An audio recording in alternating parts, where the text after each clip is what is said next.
अस्सलामुअलैकुम स्टूडेंट्स, आज हम बात करने जा रहे हैं टाइप्स ऑफ सेट्स पे।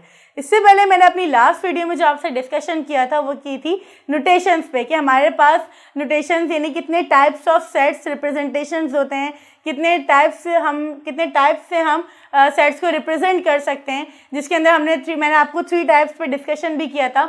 उसके बाद आज मैं आपसे डिस्कस करूँगी कि हमारे पास कितने टाइप्स के सेट्स होते हैं, जिसके अंदर मेरे पास फाइनाइट सेट है, इनफाइनाइट सेट है, इक्वल सेट है और इक्विवेलेंट सेट है, और उसके साथ साथ मेरे पास एम्प्टी सेट है। और इक्वल सेट और इक्विवेलेंट सेट के डिफरेंस क्या है मैं वो भी आपसे आज डिस्कस करूंगी। उसके बाद हमारे पास सबसेट आते हैं। सबसेट क्या है उस पर मैं बाकायदा तौर पे अलग वीडियो में एक्सप्लेन करूंगी, ताकि आपके माइंड में, जितने भी स्टूडेंट्स के माइंड में जो कन्फ्यूजन होती है वो क्लियर हो जाए। तो चलिए स्टार्ट करते हैं आज अपने टाइप्स ऑफ सेट से, जिसमें हमारे पास नंबर 1 पे है फाइनाइट सेट्स।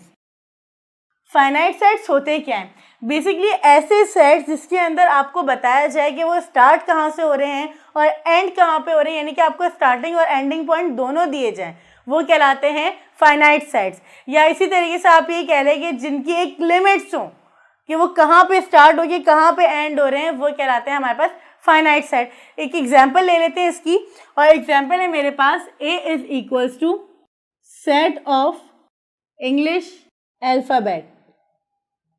अब इंग्लिश अल्फ़ाबेट हमारे पास कौन कौन से, जिसके अंदर हमारे पास जो लेटर्स होते हैं वो कौन कौन से हैं, तो आप सबको पता है कि वो 26 लेटर्स होते हैं। तो मैं यहाँ पे हमें पता भी है कि वो A से स्टार्ट होकर Z पे एंड हो रहे हैं, तो वो हमारे पास एक लिमिट दी हुई है।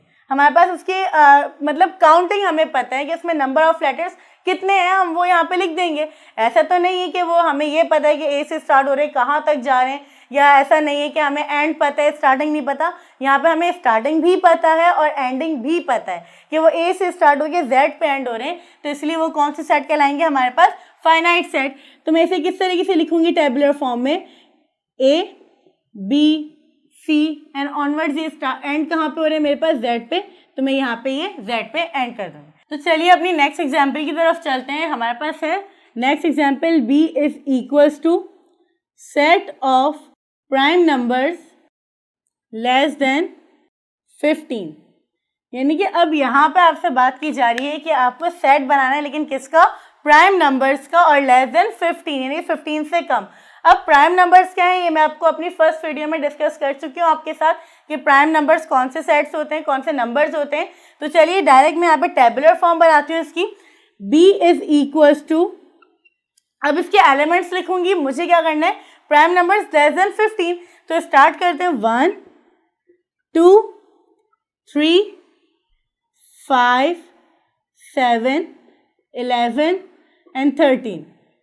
इसके अलावा 15 से कम मेरे पास कोई भी प्राइम नंबर नहीं है, तो इसलिए इसका सेट क्या बन गया मेरे पास? 1 से स्टार्ट हो गया 13 पे एंड हो गया। तो इसी तरीके से यहाँ पे मेरे पास इन सेट्स में इनकी लिमिट्स बता दी गई थी कि इंग्लिश अल्फ़ाबेट कौन से हैं, प्राइम नंबर्स लेस देन 15 कौन से हैं। इसी को अगर मैं आपके पास इनफाइनाइट सेट में लेकर आऊँ, तो इनफाइनाइट सेट पर हम बात करें ऐसे सेट जिसके अंदर आपके पास कोई लिमिट्स ना हो, कि वो या तो कहाँ से स्टार्ट हो रहे हैं या फिर आप ये कह लें वो कहाँ पे एंड हो रहे हैं, या कोई उसकी लिमिटेशन ना आपको दी जाए, वो सेट्स कौन से होते हैं? Infinite set. यानी कि आप इसे ये भी कह सकते हैं कि वो बिल्कुल फाइनाइट सेट्स के अपोजिट होते हैं। फाइनाइट सेट में आपको लिमिट्स बता दी जाती है, इनफाइनाइट सेट में आपको कोई लिमिट्स नहीं बताई जाती। तो इसी तरीके से मैं यहाँ पे आपसे कह सकती हूँ, यहाँ पे सेट A है मेरे पास, सेट ऑफ नेचुरल नंबर्स।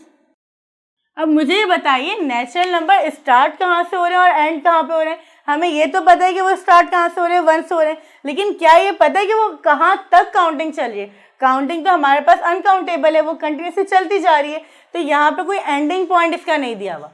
तो ये मेरे पास क्या हो जाएगा? Infinite set. इसे फिर मैं लिखूंगी किस तरीके से टेबुलर फॉर्म में? A is equals to 1 2 3 and so on, ये चल रहे हैं, तो ये मैं यहाँ पे डॉट डॉट से डिनोट कर दूंगी कि यहाँ पे ये आगे भी कंटिन्यूसली चल रहे हैं। इसी तरीके से एक और एग्जांपल ले लेते हैं इसकी। एक और एग्जांपल मैं आपसे बात करती हूँ। जिस तरह मैंने यहाँ पे आपको set of prime numbers less than 15 कहा था, यहाँ पे मैं कह सकती हूँ B is equals to set of prime numbers. अब मुझे बताइए कि यहाँ तो आपको पता था कि वो 15 से कम लिखने, लेकिन क्या यहाँ पे आपको पता है कि मुझे कहाँ तक लिखने? तो ये भी क्या है, इनफाइनाइट सेट। अब मैं इसे लिखूंगी, 1 से स्टार्ट तो करूंगी, लेकिन कहाँ तक लिखती रहूंगी? तो ये ऑब्वियस इतने सारे हमारे पास यानी कि काउंटिंग है, अनकाउंटेबल काउंटिंग चल रही है, तो उसके अंदर बहुत सारे प्राइम नंबर्स आ सकते हैं। तो इसीलिए मैं क्या करूंगी, इसमें 3 to 4 या आप जितने भी आप स्टार्टिंग में लिखना चाहे, लेकिन डॉट आखिर में जो है आप डॉट डाल के उसे लिखेंगे कि यानी कि जिस तरीके से मैंने यहाँ पे आपको रिप्रेजेंट किया है कि डॉट डाल के कि आगे चल रहे हैं, तो इसी तरीके से मैं यहाँ पे भी यही करूँगी टेबुलर फॉर्म में। 1 2 3 5 7 एंड सो ऑन, ये कंटिन्यूसली आगे चल रहे हैं। अच्छा, अगर मैं इसे 1 2 3 पे स्टॉप कर देती तो ये नेचुरल नंबर ही लग रहे होते, जिससे नेचुरल नंबर्स की काउंटिंग आगे चल रही है। तो इसलिए मैंने 5 7 आगे लिखा है कि ना ये इवन नंबर्स में आ रहे हैं, ना ये ऑड नंबर में आ रहे हैं, तो ये और ना ही होल नंबर या नेचुरल नंबर में आप इसे कह सकते हैं, ये बाकायदा तौर पे प्राइम नंबर्स हैं जो आगे चलते जा रहे हैं।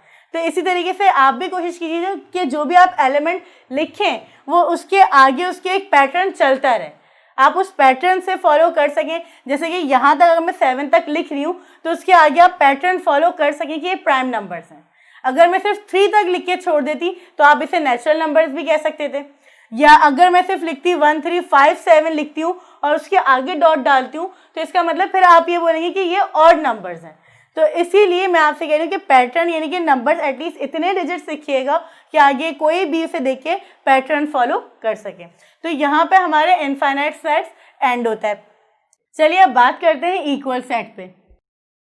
इक्वल सेट्स में हम दो सेट्स के बीच में कंपेयर करेंगे कि वो इक्वल है या नहीं है। तो इक्वल बेसिकली होते क्या है, इक्वल सेट्स जिसके अंदर हमारे पास नंबर ऑफ एलिमेंट्स भी सेम हो, नंबर ऑफ एलिमेंट्स भी सेम हो और एलिमेंट्स भी सेम हो, यानी कि दोनों चीज़ें क्या होनी चाहिए, सेम। आपके पास दो सेट्स हैं और दो सेट के बीच में आपको ये कंपेयर करना है कि वो इक्वल है या नॉट इक्वल है। तो वो किस तरीके से देखेंगे कि सबसे पहले उसके अंदर आप क्या देखेंगे कि नंबर ऑफ एलिमेंट्स क्या सेम है। अगर एक सेट में 3 एलिमेंट है तो दूसरे सेट में भी 3 ही एलिमेंट है। और दूसरा क्या देखेंगे कि क्या एलिमेंट्स अगर एक सेट में 1 2 3 है तो क्या दूसरे सेट में भी 1 2 3 है। उसकी अरेंजमेंट कुछ भी हो सकती है लेकिन एलिमेंट्स सेम होना ज़रूरी है। तो इसलिए इक्वल सेट के अंदर ये दो बातों का आप बहुत ध्यान रखेंगे कि नंबर ऑफ एलिमेंट्स भी सेम हो और एलिमेंट्स भी सेम हो। एक एग्जांपल ले लेते हैं इसकी। अगर मैं आपसे कह रही हूँ ए सेट इज इक्वल्स टू 1 2 3 4 और उसी जगह मैं आपसे कह रही हूँ कि बी इज इक्वल्स टू 1 2 3 4, तो यहाँ पे अब आप कोई भी देख के बता सकते हैं भाई ये दोनों सेट यानी कि set A and set B ये दोनों सेट क्या है, इक्वल है।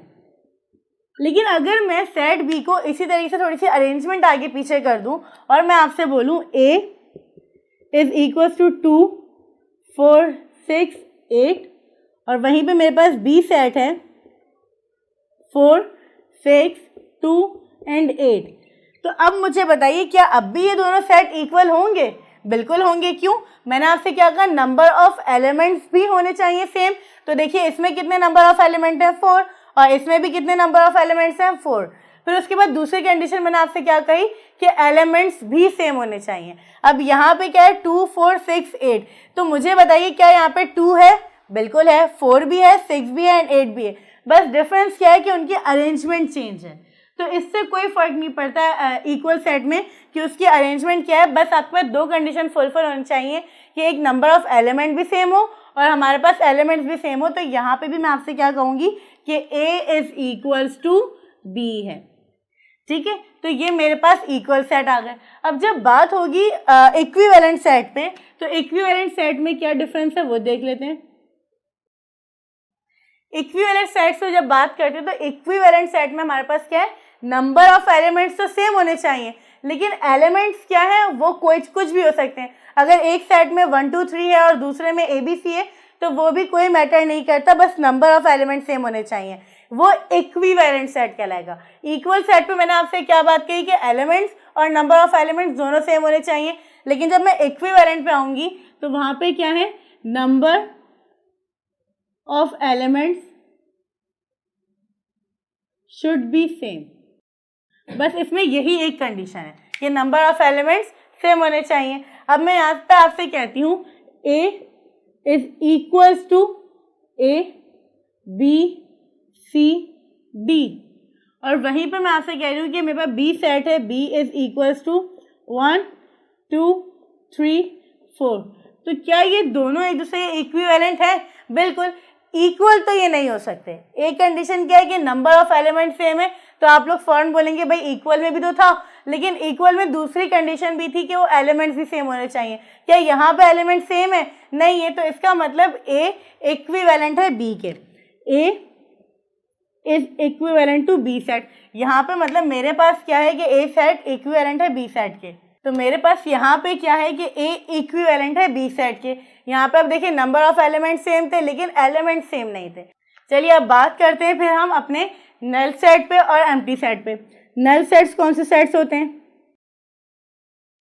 नल सेट और एम्प्टी सेट वो सेट होते हैं जिसके अंदर आपको पता है कि कोई भी एलिमेंट एग्जिस्ट नहीं करता हो। जैसे कि अगर मैं आपसे एग्जांपल दूं और एग्जांपल में आपसे बोलूं कोई ऐसा नंबर मुझे बताइए जो 3 से छोटा हो और 5 से बड़ा हो, यानी कि एक सिंगल नंबर जो 3 से छोटा भी कह रहा है और वो 5 से बड़ा भी हो, तो ऐसा कोई नंबर एग्जिस्ट नहीं करता। तो उसे हम किस में काउंट करेंगे? नल सेट में। इसी तरीके से अब वो लिखा हुआ आपके सामने किस तरीके से आएगा, मैं आपको वो दिखा देती हूँ कि अगर आपके सामने आए A is equals to a number less than 3 and greater than 5, तो मुझे बताइए क्या कोई ऐसा नंबर एग्जिस्ट करता है? ऑब्वियसली नहीं करता। तो मैं उसे किस तरीके से शो करूंगी? या तो मैं ऐसे लिखूंगी A is equals to empty set, या फिर इसे दूसरे तरीके से मैं क्या लिखूंगी और ब्रैकेट में 5 का साइन बना दूंगी। तो इसे भी क्या कहेंगे? अगर आप एम्प्टी सेट लिखेंगे तो उसे इस फॉर्म में लिखेंगे, और अगर मैं 5 बनाऊंगी तो फिर से आप ब्रैकेट में शो करेंगे। तो ये हो गया मेरे पास नल सेट या फिर एम्प्टी सेट। तो उम्मीद है आपको ये पांचों सेट बहुत अच्छे से क्लियर हो गए होंगे कि फाइनाइट सेट क्या होते हैं, इनफाइनाइट क्या होते हैं, इक्वल और इक्विवेलेंट सेट्स क्या होते हैं, उनके अंदर डिफरेंस क्या होता है, और उसके साथ साथ लास्ट सेट पे जो मैंने आपसे बात की वो है नल सेट और एम्प्टी सेट। इंशाल्लाह मैं अपनी नेक्स्ट वीडियो में आपसे बात करूंगी सबसेट पे, और उसकी टाइप्स ऑफ सबसेट्स हमारे पास कौन कौन से होते हैं उससे बात करूंगी। तो मिलते हैं अपनी नेक्स्ट वीडियो में, तब तक के लिए अल्लाह हाफिज़।